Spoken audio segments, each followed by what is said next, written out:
Bueno, entramos en otro video, estuvimos hablando entonces del diseño experimental, hablamos de la variable dependiente, de la variable independiente. Pero habíamos dicho que el diseño experimental requiere de unos procedimientos, ¿no? Y los mencionamos.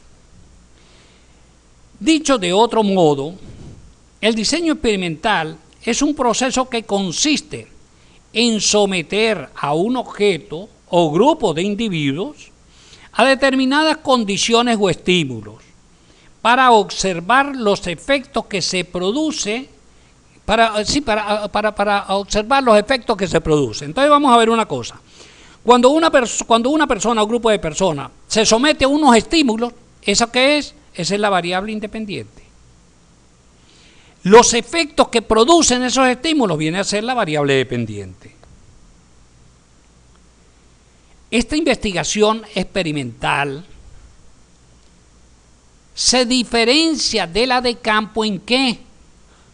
En que hay control de las variables. Recuerden que hace rato hablamos de que en la de campo no se manipulaban las variables. Se recogía tal como está allí, como lo está viendo, como lo está viendo en la foto.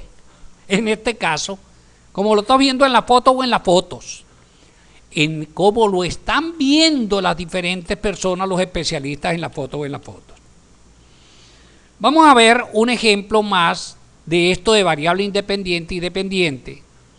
Y disculpen si ustedes sé que lo manejan, pero que haga hincapié en esto. Un ejemplo sería el impacto del ciberbullying en el rendimiento académico de los alumnos de educación básica de un centro educativo. ¿Cuál sería la variable independiente? El ciberbullying. ¿Y cuál es la variable dependiente? Bueno, el impacto que está causando en esos estudiantes. Recordemos lo siguiente. La variable independiente es aquella a la cual se le puede asignar libremente su valor. Se le asigna libremente su valor. Mientras que la variable independiente depende del valor de la variable independiente. Ese cuadro que tengo allí es con un ejemplo hipotético para ilustrar un poco más esto de la variable dependiente y variable independiente, porque en mi experiencia veo que hay cierta confusión con esto, ¿no? Y muchas veces allí es donde viene el problema cuando se elaboran las hipótesis, cuando se van a verificar las hipótesis, se va a hacer el procedimiento estadístico. Si no se tiene bien ubicado lo que es una variable independiente y una dependiente, pues tendemos a tener ciertas dificultades. Entonces pensemos en un ejemplo hipotético, que son, en este caso pensé en las tarifas de una compañía telefónica. Imaginemos que una llamada local por minuto vale 0,15 centavos de dólar y la llamada internacional vale 0,25 centavos de dólar por minuto.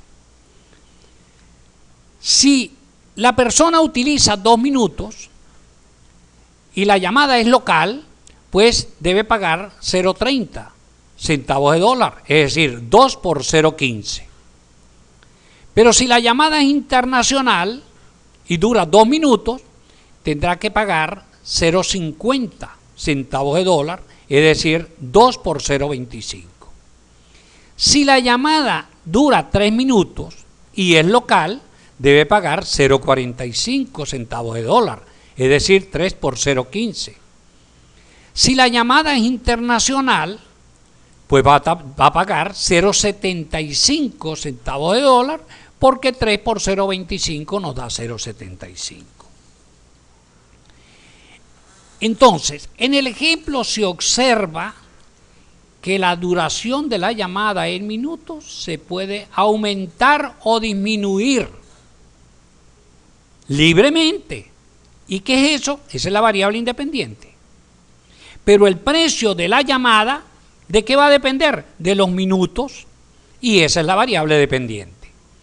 Entonces, aspiro que con este ejemplo pueda ilustrar y afianzar un poco lo que es la variable dependiente y la variable independiente, teniendo en cuenta una cosa, que por ejemplo para Carlos en su estudio tiene una variable dependiente, pero por ejemplo para Miguel, que está haciendo un estudio similar, la variable dependiente de Carlos pudiera pasar a ser variable independiente. ¿Por qué ¿De qué va a depender eso? Va a depender del enfoque del problema que se esté planteando.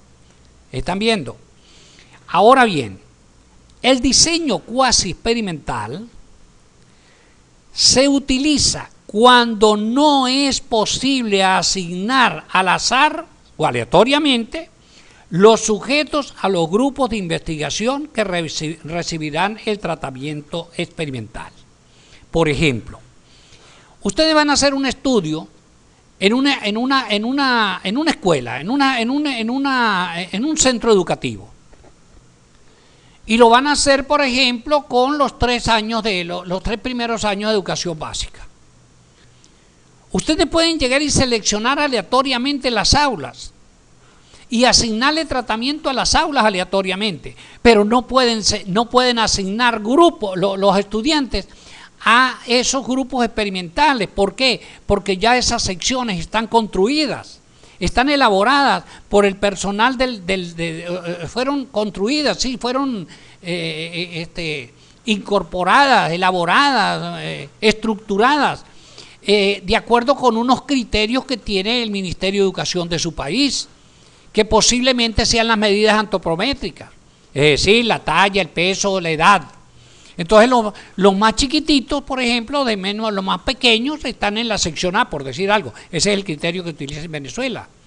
Los que están un poquito más grandecitos y tal, en la sección B. Pero uno no puede llegar a asignar, decir, no, yo voy a agarrar estos de la sección A y los voy a pasar para la C porque allá voy a aplicar tal tratamiento. No puede, porque eso nadie se lo va a permitir. ¿Ok? Entonces, bueno, aquí tenemos entonces la diferencia entre los tres diseños de investigación, el documental, del campo del experimental y el cuasi experimental. Sabemos entonces que el experimental, usted, el investigador, puede manipular las variables y puede asignar aleatoriamente los experimentos y los sujetos a los diseños experimentales. En el cuasi experimental, usted va a manipular variables, obviamente, pero no puede asignar aleatoriamente los sujetos a los grupos de estudio. El grupo experimental, grupo control, etc. Avancemos. Ahora vimos allá en los elementos, en los aspectos del marco teórico, hablamos de los tipos de investigación y de los diseños experimentales. Y también les dije que iba a trabajar otro de los aspectos, que era la población y la muestra. Ahora bien, la población de una investigación, ¿quién la elige? ¿Y qué procedimiento utiliza para elegir? Pues el investigador. Por ejemplo, Carlos va a elegir la población, de acuerdo, será la población de fotos con relación a ese comportamiento o a lo que va a estudiar con relación al oro. Isabel, si está trabajando para una empresa o un grupo de empresas, ¿cuál es la población? Todo el personal que labora en esa empresa. Para Roberto, y buenas tardes, que vamos a suponer está trabajando con los aspectos bancarios. Bueno, serán los gerentes de los bancos, las gerencias, las diferentes gerencias, y también ¿quiénes? Las personas que están afiliadas a esos bancos, que tienen sus cuentas, que tienen sus deudas, etcétera. Entonces, ¿quién la define? La define el investigador. Entonces, veamos cómo vamos a entender lo que es una población estadística. Pues bueno, un poco como generalmente lo conocemos, ¿no? Es un conjunto de sujetos o elementos que presenta características comunes. Sobre esta población se realiza el estudio estadístico a fin de ¿qué? De sacar conclusiones. Nosotros vamos a estudiar esta población para sacar conclusiones. Esta figura no es de mi propiedad, la tomé de este link que está aquí. ¿Okay? La tomé de este link que está aquí. porque me pareció que era bastante ilustrativa y bueno, estoy pues respetando la autoría de donde está. Voy a avanzar. Ok, hay poblaciones muy grandes o muy complicadas, donde no podemos estudiarlas todas y generalmente son muy costosos los procedimientos. Entonces tenemos que tomar una parte de la población y aquí manteniendo la misma figura, respetando la autoría de quién la hizo, lo único que hice fue colocar dentro un rectángulo y un triángulo para indicar que lo que está dentro del triángulo, lo que está dentro del rectángulo es una parte de esa población. Entonces, esa parte de la población es lo que se conoce como muestra. Y esa muestra debe ser una parte representativa de la población que se selecciona para estudiarla. Por lo general se recurre al método del muestreo cuando la población es muy grande, como les decía hace un momento. Lo cual, si es muy grande, va a implicar un costo importante. Pero además de eso se requiere de mucho tiempo para estudiarla, ¿no? También se utiliza el muestreo cuando hay dificultades para acceder a poblaciones, porque por ejemplo, en las zonas rojas que se llaman en los países, en algunos países, por ejemplo aquí, pues bueno, es poner un encuestador, se está exponiendo físicamente, o sea, su vida está expuesta, ¿no? Entonces, bueno, allí no se puede ir, no se puede hacer el trabajo, ¿no? Ahora, cuando yo dije hace un momento que era representativa, una de las preguntas que siempre se hace con frecuencia y me la hacen con frecuencia es, ¿qué es una muestra representativa?